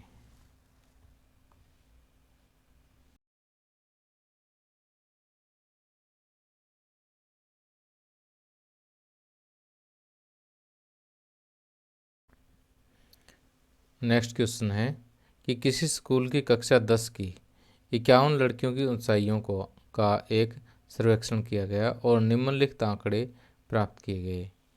ऊंचाई 140 से कम 4 लड़कियों की है, 145 से कम 11 लड़कियों की है, 150 से कम 29, 155 से कम 40, 160 से कम 46 और 165 से कम 51। तो इनकी माध्यक ऊंचाई ज्ञात करनी है। तो माध्यक ऊंचाई ज्ञात करने के लिए आपके पास यहाँ पर एक तो वर्ग अंतराल होना ज़रूरी है। ठीक है, और ये है संचयी बारंबारता। ठीक है, ऐसे से कम या से अधिक में जो बारंबारता होती है वो संचयी बारंबारता होती है। लेकिन हमें बारंबारता भी चाहिए, एक वर्ग अंतराल भी चाहिए। ठीक है, अगर ये दो चीज़ होगी तो ये माध्यक निकाल पाएंगे ना। तो पहले वर्ग अंतराल बना लेते हैं, कोई मुश्किल चीज़ नहीं है। तो 140 से कम यानी 0 से लेकर के 140, फिर 145 से कम यानी 140 से 145, फिर 145 से 150, 150 से 155, 155 से 160, 160 से 165 बन गए वर्ग अंतराल। और यहाँ पर देखिए कि 140 से कम कितनी लड़कियाँ, 4। अब 145 से कम 11 है, 11 में से 4 तो ये होएगी। तो 140 से 45, 11 में से 4 गए, 7 लड़कियाँ बचेगी। इसी तरह से 45 से 50 के बीच में 29 में से 11 माइनस कर दो, 29 में से 11 माइनस करेंगे तो कितना बचेगा, 18। और 150 से 55 के बीच में 40 में से 29 माइनस कर दो, 11 बच जाएगा। ठीक, और 160 से कम 46 है, तो 155 से 60 में कितने बचेगी, 46 में से 40 माइनस 6। और 165 से कम 51 है, तो 160 से 65 में 51 माइनस 46 कितना बचेगा, 5। तो ये आ गई इनकी बारंबारता। ठीक, अब संचयी बारंबारता यहाँ से ऊपर से कॉपी करके लिख दो, 4, 11, 29, 40, 46 और 51। एक बार चेक भी कर लेना इसको, 4, 4 + 7 11, 11 + 18 29, 29 + 11 40, 40 + 6 46, 46 + 5 51। ठीक, अब देखिए कि माध्यक का जो सूत्र है माध्य का जो सूत्र है वो किसके बराबर होता है, L प्लस ब्रैकेट शुरू n/2 minus CF divide by F into H। ठीक, तो ये माध्य का सूत्र है। तो यहाँ पर n क्या है, Fi का जोड़ है, जब यहाँ 51 आया तो ये भी 51 आएगा। ठीक, और n/2 51/2 कितना आएगा, 25.5। ठीक, तो अब देखिए यहाँ से L क्या है, माध्यक वर्ग की निचली सीमा, और माध्यक वर्ग आपको n/2 से मिलेगा। n/2 में 25.5 देखिए 11 तो कम रह गया, यहाँ पर देखो ये वाला माध्यक वर्ग आपको मिल गया है। अब आपने क्या करना है कि यहाँ पर पेंसिल से ऐसे लाइन ड्रा करनी, 29 को नहीं लेना है। ठीक है, इस टाइप का आपने एक निशान लगाना है। यहाँ पर देखिए सारा जो इस फार्मूले में जो चीज़ है उसमें जो है 3 चीज़ें आपको यहाँ से मिल जाएगी। L, ये 145 क्या है, L है, प्लस n/2 अभी आपने कैलकुलेट किया 25.5 माइनस CF है, ये वाली CF है, ये 29 वाला नहीं, इससे ऊपर वाला CF बाई में F जो है वो माध्यक वर्ग की जो फ्रीक्वेंसी है वो, इंटू H क्या है, इनका वर्ग अंतराल में जो अंतर है वो है, तो इस केस में 5 होगा। ठीक, तो 145 प्लस में ये 25.5 में से 11 माइनस करेंगे 14.5 बटे में 18 गुणा में 5। ठीक, और जब इसको सॉल्व करोगे तो ये आएगा आपका 4.03, और ये 145 हमारा पड़ा ही है, 145 प्लस 4 149.03। ठीक है, ये आंसर आ जाएगा, ये माध्यक ऊंचाई आ जाएगी। अब आगे इस क्वेश्चन पेपर का लास्ट क्वेश्चन है 7th क्वेश्चन। इसमें 2 पार्ट हैं और हर एक पार्ट में चॉइस है। तो कहने का मतलब ये है कि 2 दूनी 4 क्वेश्चन फिर हमें इस क्वेश्चन 4 पार्ट जो फिर हमें इस क्वेश्चन के सॉल्व करने हैं, और ये बहुत ही इम्पोर्टेंट है, इनको ध्यान से समझना, ज़्यादा मुश्किल नहीं है। कहता है कि निम्न समीकरणों को के युग्मों को रैखिक समीकरणों के युग्म में बदल करके हल कीजिए। तो पहले इनको रैखिक समीकरण के युग्म में हमें चेंज करना। तो यहाँ देखिए इनको चेंज करना काफ़ी आसान है। ये यहाँ देखो x प्लस वाई है, यहाँ भी x प्लस वाई है, तो 1/x प्लस वाई को आप p पुट कर लीजिए, या u v भी पुट कर लेते हैं कई बार, मैं यहाँ पर p क्यों पुट कर रहा हूँ। ठीक है, यहाँ x माइनस वाई, यहाँ भी x माइनस वाई, तो 1/x माइनस वाई को आपने क्यों पुट करना है। ठीक है, तो कई बच्चे गलती क्या करते हैं कि x प्लस वाई को ही p पुट कर लेते हैं, फिर आगे जाके फंस जाते हैं वो।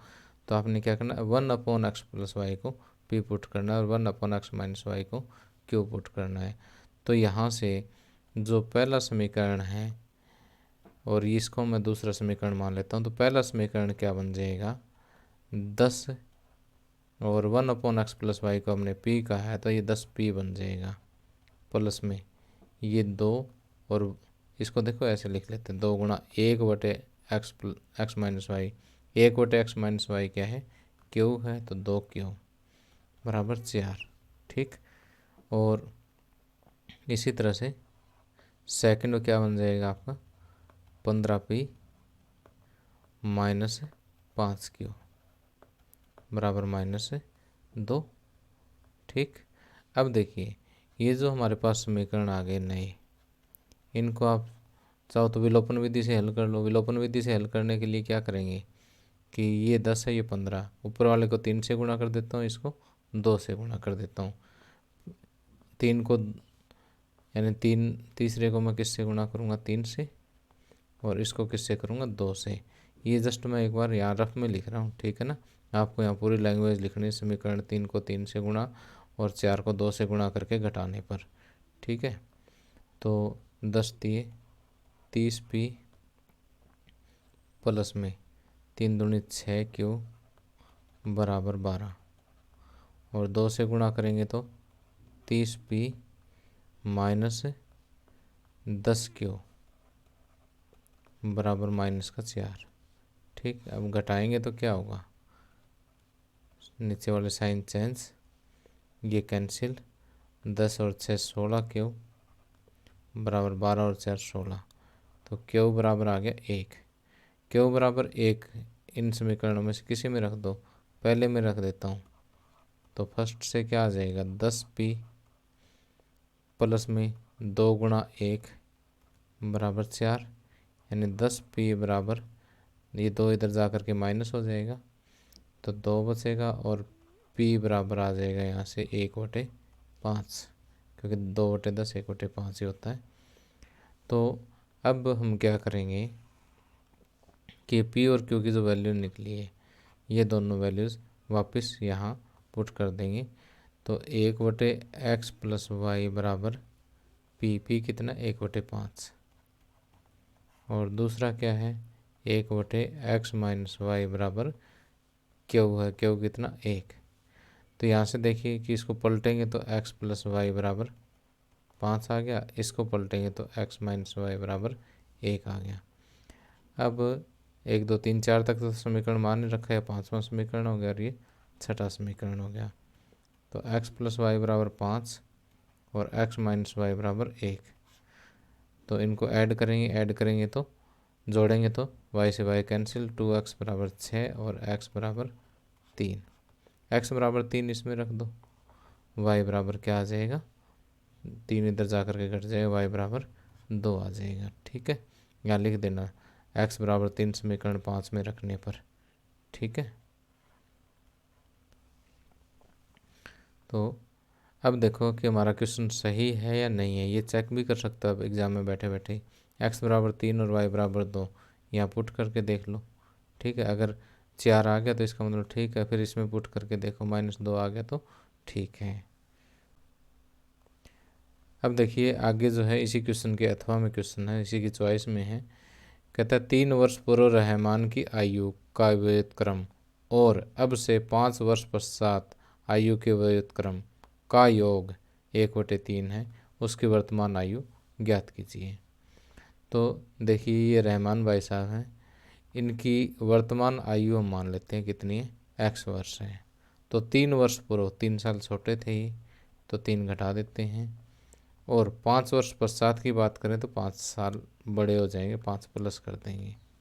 अब ये कहते हैं कि 3 वर्ष पूर्व रहमान की आयु का व्युत्क्रम, 3 साल पहले आयु ये और उसका व्युत्क्रम ये। ठीक, और अब से 5 वर्ष पश्चात आयु का व्युत्क्रम, अब से 5 वर्ष पश्चात आयु ये है और इसका व्युत्क्रम ये है। ठीक, इनका योग कितना है 1/3 है, उसकी वर्तमान आयु ज्ञात कीजिए। ठीक है, तो यहाँ पर लेफ्ट हैंड साइड में हम क्या करेंगे, कॉमन ये एलसीएम ले लेंगे, x - 3 और x + 5, तो ये आ जाएगा x + 5 प्लस में x - 3 बराबर 1/3, और ये x + x कितना आ जाएगा 2x। ठीक है, और 5 में से 3 गए 2, और नीचे आ गया x² प्लस में 2x और माइनस में 15 बराबर 1/3। अब हम क्या करेंगे, आर पार गुणा कर देंगे, आर पार गुणा करेंगे तो ये x² + 2x - 15 बराबर 3 दूनी 6x और प्लस में 6। ठीक, तो ये आ जाएगा आपका x², ये 6x इधर लेके आऊँगा तो 2x पहले पड़ा, ये तो -4x, और ये 6 मैं इधर लेके आऊँगा तो -21 हो जाएगा बराबर 0। ठीक, एक द्विघात समीकरण बन गया, इसको हम सोल्व कर लेंगे। इसको सोल्व करेंगे तो 21 -21 आना चाहिए, 7 3 21, 7 और 7 - 3 4, तो ये हो जाएगा x² - 7x + 3x -21 बराबर 0। और यहाँ से x कॉमन लेंगे, x -7 प्लस में 3 x -7 बराबर 0। फिर हम x -7 कॉमन लेंगे और क्या बचेगा यहाँ x प्लस 3 बराबर 0। ठीक, तो अब दो फैक्टर की मल्टीप्लाई 0 है, तो इसका मतलब x -7 बराबर 0 या फिर x प्लस 3 बराबर 0। तो यहाँ से x बराबर 7 या x बराबर -3। अभी आपको पता है कि आयु माइनस में तो हो नहीं सकती, इसलिए x बराबर 7 ले लेते हैं। तो रहमान की वर्तमान आयु कितनी आ जाएगी? 7 वर्ष आ जाएगी। ठीक, आगे लास्ट क्वेश्चन है हमारे पास। कहता है कि एक बहुमंजिल भवन के शिखर से देखने पर एक 8 मीटर ऊंचे भवन के शिखर और तल के अवनमन कोण क्रम से 30 डिग्री और 45 डिग्री है। बहुमंजिल भवन की ऊंचाई और दो भवनों के बीच की दूरी ज्ञात कीजिए। तो देखिए कि हम ये मान के चलते हैं कि ये हमारे पास एक क्या है?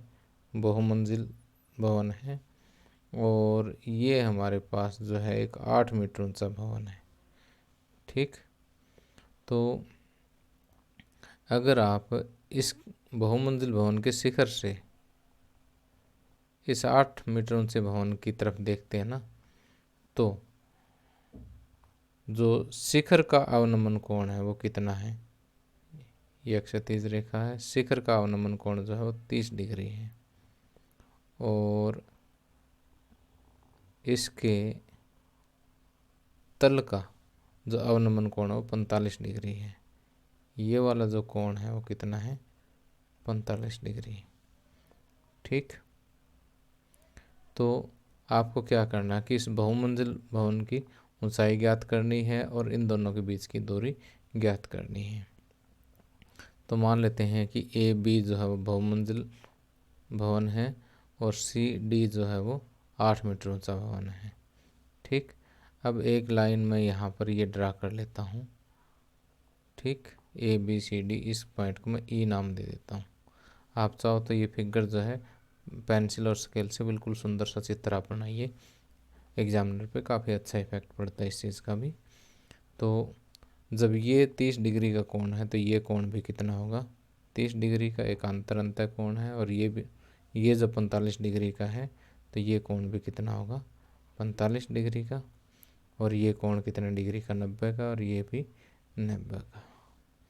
ठीक, अब देखिए कि सी डी कितना दे रखा है? 8 मीटर दे रखा है। तो बी ई भी कितना होगा? 8 मीटर। और ए ई हम मान लेते हैं कि x मीटर है।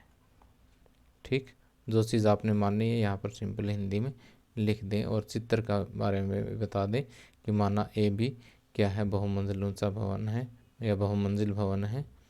ठीक, और जो भी कुछ है यहाँ पर इसको सिंपल हिंदी में 2-3 लाइनों में एक्सप्लेन कर दे, ज़्यादा लंबा लिखने की ज़रूरत नहीं है। अब कैलकुलेशन देखिए, त्रिभुज ए सी ई में, त्रिभुज ए सी ई में, तो त्रिभुज ए सी ई में सिंपल ट्रिग्नोमेट्री लगा देते हैं, लंब बटे आधार, यानी x बटे आधार क्या है? सी ई, आधार क्या है? सी ई। ठीक, लंब बटे आधार क्या होता है? Tangent 30 degree, tangent 30 degree. और टेंजेंट 30 डिग्री किसके बराबर होता है? 1/√3। तो x और सी ई किसके बराबर है? बी डी के बराबर है। ठीक, बराबर 1/√3। ठीक, तो x बराबर 1/√3 गुणा में बी डी। ठीक, इसको मैं पहला समीकरण कह देता हूँ। अब दूसरे त्रिभुज ए बी डी में, त्रिभुज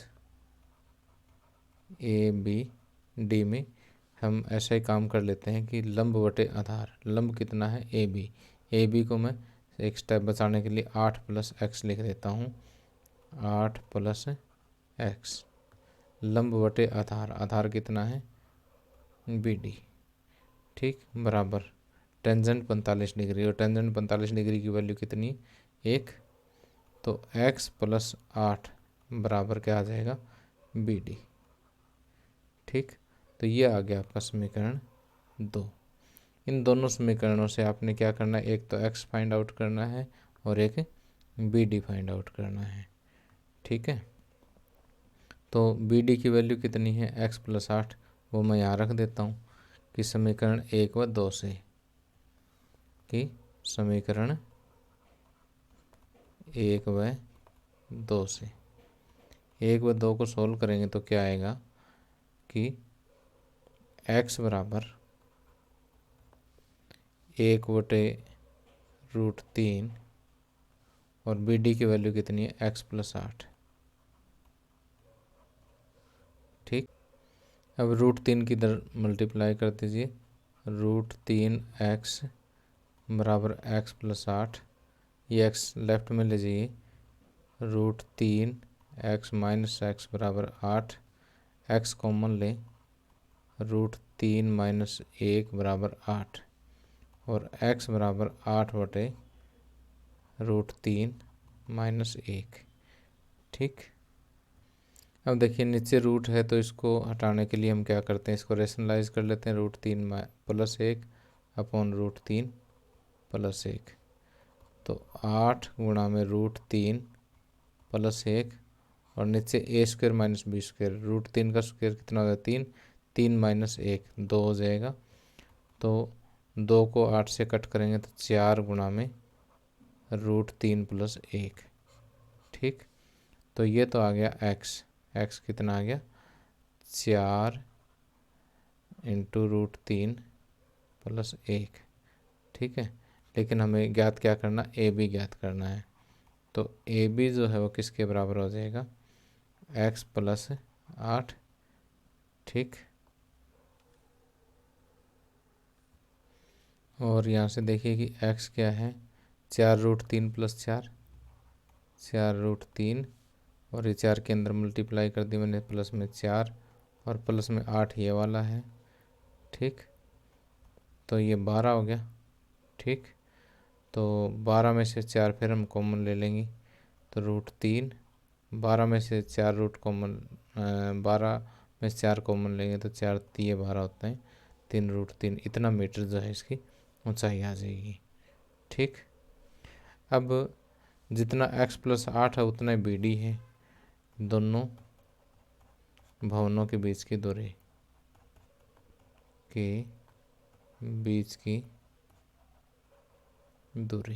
कितनी है, बी डी भी कितना है, बी डी जो है वो x प्लस 8 यानी ए बी के बराबर ही है, और ए बी हमने अभी कैलकुलेट कर रखा है, 4 गुणा में √3 प्लस 3, इतना मीटर। अब देखिए इसी पार्ट के ऑप्शन में क्वेश्चन आपको दिया हुआ है, कहता है भूमि के एक बिंदु P से 10 मीटर ऊंचे भवन के शिखर का उन्नयन कोण कितना है, 30 डिग्री है।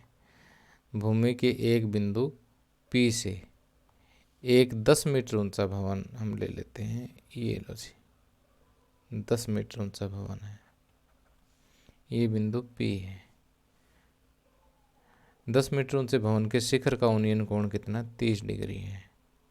ये लो 30 डिग्री हम यहाँ पर बना देते हैं, ये 30 डिग्री का कोण है। ठीक है,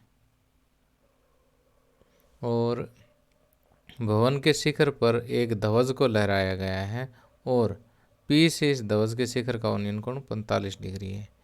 यहाँ पर ये देखो क्या है, एक ध्वज है यहाँ से यहाँ तक।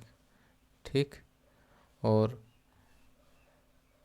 इस ध्वज के शिखर का उन्नयन कोण कितना है, 45 डिग्री, यानी ये वाला जो कोण है ये कितना है, 45 डिग्री है। समझा गई बात।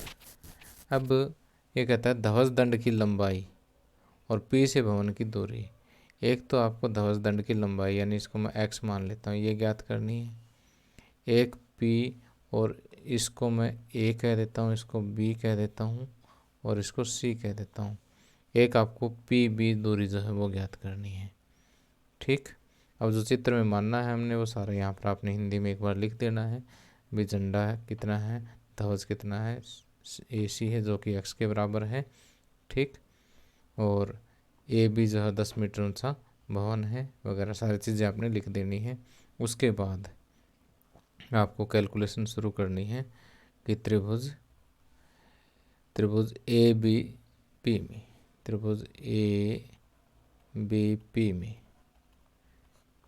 क्या है कि लंब बटे आधार